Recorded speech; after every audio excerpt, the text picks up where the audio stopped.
Hello and welcome to Glass Masquerade 3 HONEYLINES. This is Jewel Smith, and I just found out that this game was released at the end of May 2023 on Steam. As far as I know, it's only for PC and Mac right now, but it might eventually be on console because I played the first Glass Masquerade game on PS4 back in January 2020. And then I played the DLC for that game. They came out with some Halloween puzzles, some Christmas puzzles, and I also played those in 2020. Then they had a sequel called Glass Masquerade 2 Illusions that came out at the end of 2020, and there were DLCs for that one, which I also played, Temptations and Revelations. I love the Glass Masquerade games. They're very fun. They have beautiful artwork, soothing music, and I'm excited to check out this one.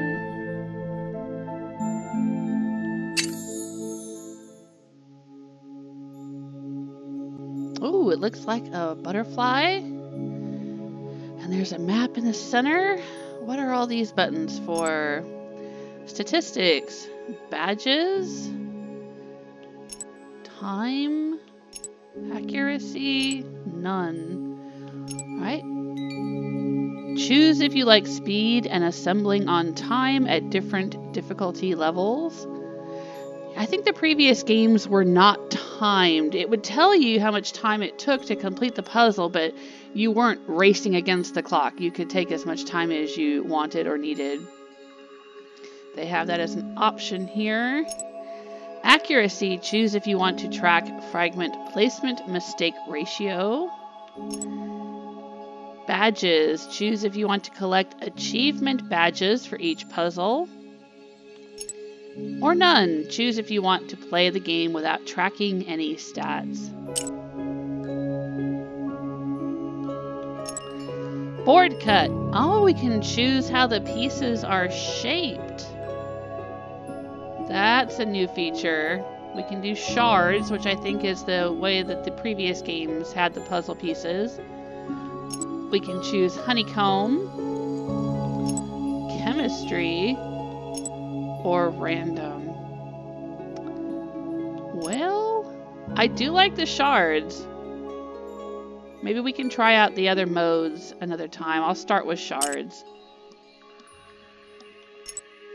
Difficulty high. You will need to rotate the fragments. It should take about 15 to 30 minutes to solve a puzzle. Or relax. You don't need to rotate fragments. It should take about 7 to 15 minutes to solve a puzzle. I'll go with high. And play mode, flood. This puzzle starts with the edge fragments. New fragments are immediately issued around the ones already installed. This seems like a new feature. Iris, the puzzle starts with outer edge fragments. New fragments are issued in stages by tapering rings. Okay. Bowl, this puzzle starts with bottom fragments. New fragments are given out in layers, in stages, as if a bowl is being filled. Classic. This puzzle starts with all fragments on the table, no hints available. I think that's the way the previous games operated. Or random. This puzzle will start with a random game mode from the list. I'm just going to go with the classic, the way I've always played it.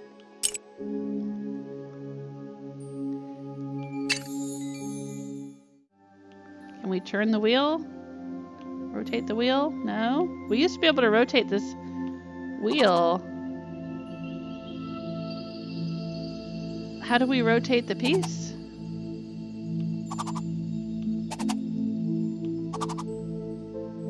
Because it looks like it's upside down. I can see the candle flame is upside down. Ah, I'm using the arrow buttons to rotate it. That would have been nice for them to explain that to us. I didn't see any kind of tutorial or instructions or how to play or anything like that.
this wing gives us holidays. This is Day of the Dead. And maybe this one is Mardi Gras with the mask. Maybe Chinese New Year. Or maybe this one, I don't know. This one looks like a dragon, and this one looks like a lantern. I guess we'll find out. Well, that's very lovely. I'm not sure that I'm crazy about the shapes of the pieces. I was hoping this would be the classic shapes, but it's not. The shapes seem to be still based on this honeycomb hexagon pattern, and I don't really like that. I liked the way the other pieces were shaped in the previous games, but let's try one with the honeycomb pattern and see if I like that any better.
This one was a lantern festival. And we did that with the honeycomb cut. I think I liked that better than this one. Than the shards. But I still didn't love it. I still prefer the way they used to cut the pieces in the previous games.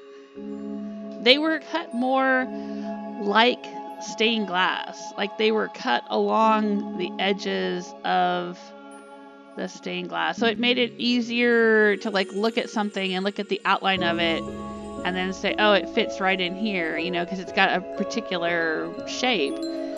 But these, I mean, they have their own, you know, the shards have their own shapes, but they still have that like honeycomb, you know, they're still based on the honeycomb pattern, and so it's not quite as unique as the shapes in the previous games, if that makes any sense.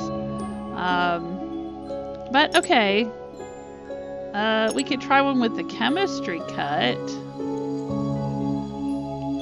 see what that's like. Oh, we have another one here. I wonder what that'll be. Oh, I see. As we complete them, then we open up new ones. Alright, I'm curious what this dragon puzzle will be. Let's do it with the chemistry pieces and see what that's like.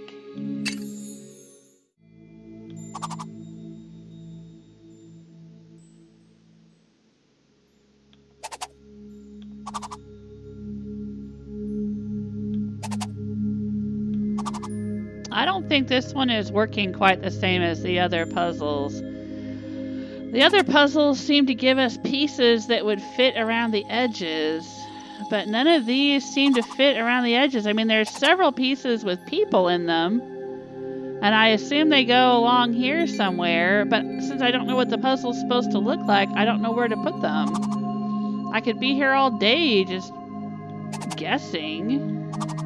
That's kind of strange. I mean, the other puzzles all started out with pieces that would at least attach somewhere around the edges.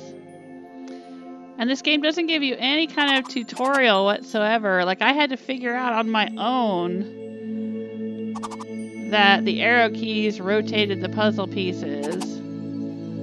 So maybe there's some way to rotate the dial that I just don't know. It's not click and drag anymore. I'm pushing different buttons on the keyboard, but...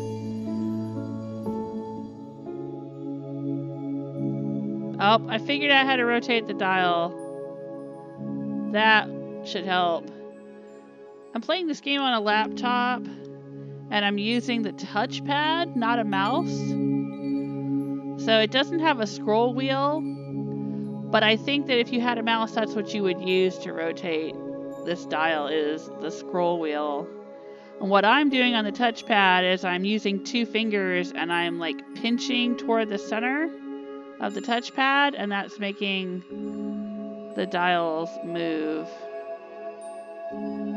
So if you're playing this on a laptop with a touchpad, that's what you have to do. Let's see if we can find a piece that fits somewhere in here.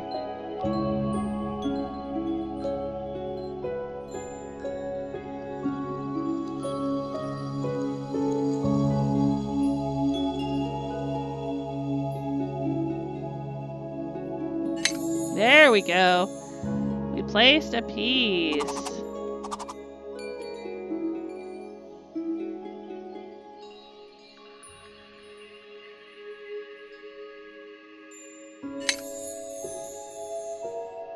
There we go. That was the missing link here, was knowing how to turn these dials to get new pieces to show up.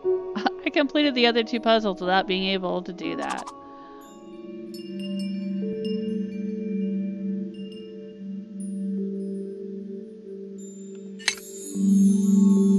Oh, that was just a guess. And it finally paid off.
Well, now that we've explored the various board cut options, we've completed a few of the puzzles, I think this is a pretty good look at Glass Masquerade 3 HONEYLINES. Beautiful artwork, just like the previous games.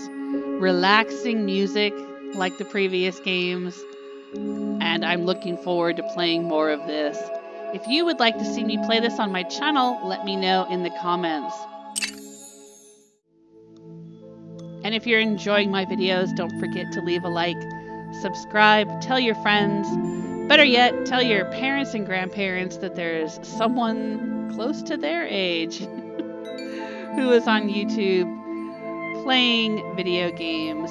Send them over here and we'll chat about Atari 2600 and Star Trek Deep Space Nine. Take care of yourselves until next time. Bye!